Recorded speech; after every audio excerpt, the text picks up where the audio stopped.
In this video, I'm going to show you how to upload a PHP file in InfinityFree. Now, the first thing you have to do here inside InfinityFree dashboard, click on Hosting Accounts up top, and then select your account you want to use. So I'm going to go with this first one over here.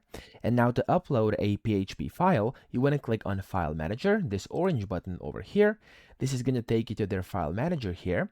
And then what you have to do is on the Home tab on the left, you want to click on htdocs and make sure that htdocs is open. So as you can see here, there's a bunch of different things, HTMLs, PHP, stuff like that. And here to actually upload a PHP file, click on Upload at the very top.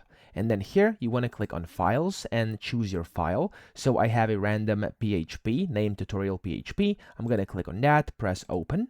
And when you do that, press Upload Files.